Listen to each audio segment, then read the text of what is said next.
Here is a question I find genuinely difficult to dismiss. Did the ancient Greeks and Romans build the conceptual foundations of a computer age and then lose the logic that might have changed the entire trajectory of human civilization? Now, I know how that sounds.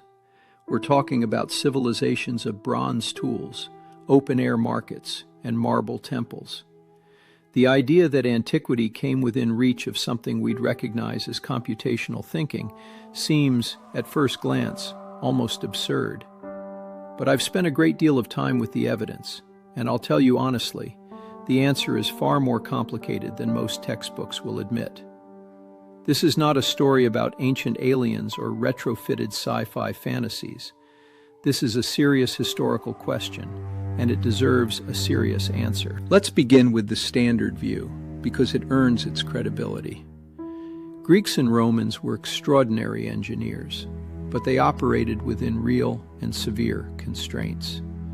No cheap industrial energy, no precision manufacturing ecosystem at scale, an economy built substantially on enslaved labor, which removed the economic pressure to mechanize, and a cultural hierarchy that, in many elite circles, placed philosophical contemplation above practical application. Most historians conclude that, however brilliant ancient engineering was, it never crossed the threshold from impressive craft into transformative industrial or computational civilization. That is the baseline, and it is not wrong. But here is where the story gets genuinely unsettling. In 1901, divers off the Greek island of Antiquity recovered fragments of a 2,000-year-old bronze device from a sunken shipwreck. What emerged from decades of subsequent analysis was staggering. The Antiquity mechanism contained at least 30 precisely cut gear wheels enclosed in a wooden case, driving multiple calibrated dials. Turn a single input crank, and an interconnected system of gear trains advanced at carefully calculated different rates, tracking the sun, the moon, and the 5 visible planets, predicting solar and lunar eclipses through an 18-year cycle, displaying the Greek astronomical calendar. In the most rigorous modern definition, it was an analog computer, a physical device that encoded mathematical models of the cosmos in geared hardware and produced calculated answers on demand. Nothing of comparable mechanical sophistication appears in the historical record again for over 1,000 years. That gap is not a minor footnote. It is a civilizational puzzle, and the Antiquity mechanism was not alone in spirit. Hero of Alexandria, working in the 1st century CE, designed the aeolipile, a hollow sphere driven by steam jets, the same physical principle that would eventually power jet engines. He built automatic temple doors that opened when a fire was lit on an altar, using heat to pressurize a sealed vessel and drive a mechanical sequence through pipes, water, and pulleys. He designed the world's first coin-operated vending machine. Insert a coin, a lever depresses under its weight, holy water dispenses, the lever resets. A trivial curiosity in ancient terms, a direct functional ancestor of the automated transaction systems that power modern economies. Then there is the Roman talent for what we would now call systems engineering. The Barbagol Mill complex in Gaul featured 16 water wheels cascading in terraces, collectively capable of feeding tens of thousands of people. Roman aqueducts integrated tunnels, bridges, inverted siphons, and distribution networks across 40 miles or more, requiring precise hydraulic modeling. Roman surveyors projected orthogonal grids across entire provinces using repeatable geometric procedures.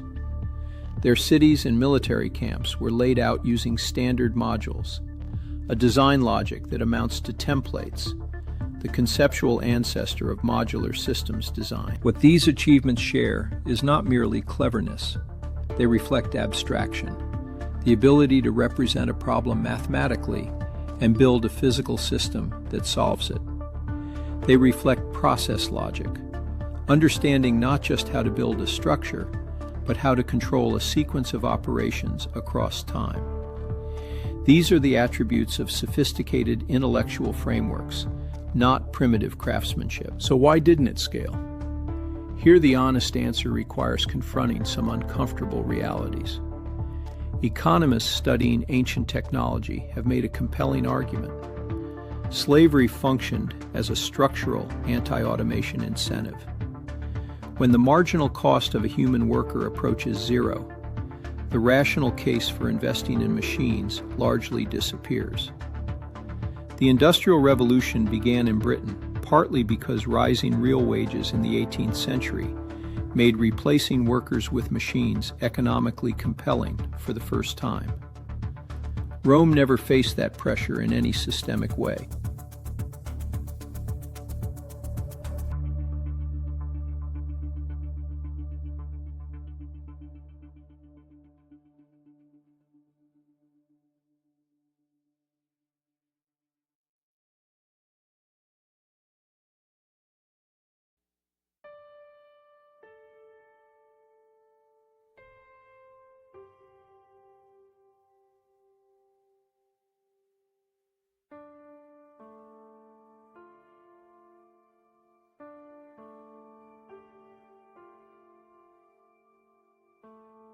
Then there is what I call the Plutarch paradox.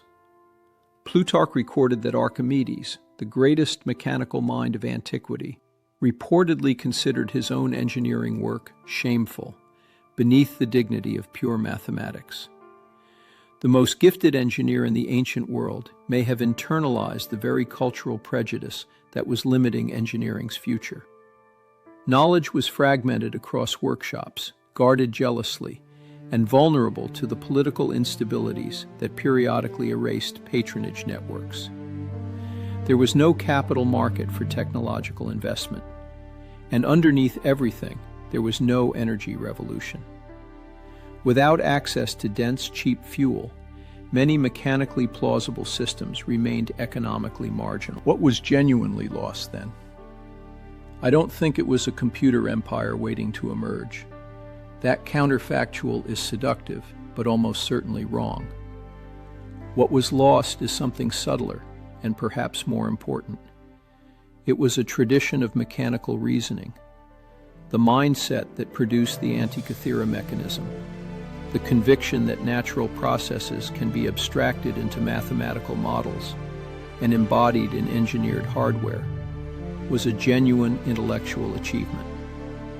That mindset did not vanish in a single catastrophe. It eroded slowly through political collapse, fragmented institutions, and the gradual dissolution of the networks that carried technical knowledge forward. So here is my verdict. No, Rome did not build computers.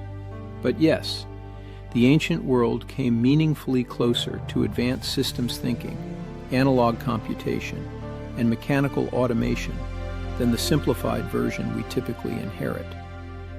The Antikythera mechanism alone proves that Hellenistic engineers could design devices whose conceptual sophistication would not be matched for a millennium. The real story is not that antiquity was secretly modern. It is that antiquity was genuinely more ambitious, more abstract, and more mechanically sophisticated than we tend to remember, and that the path not taken may be one of the most fascinating, unrealized futures in the entire history of human civilization. The greatest technology the ancient world lost may not have been a machine. It may have been a way of thinking. I'd love to know what you think. Do you believe antiquity ever had a real chance at something bigger?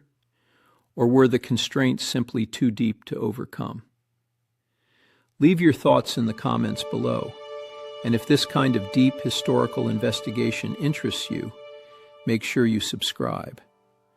There is a great deal more to explore.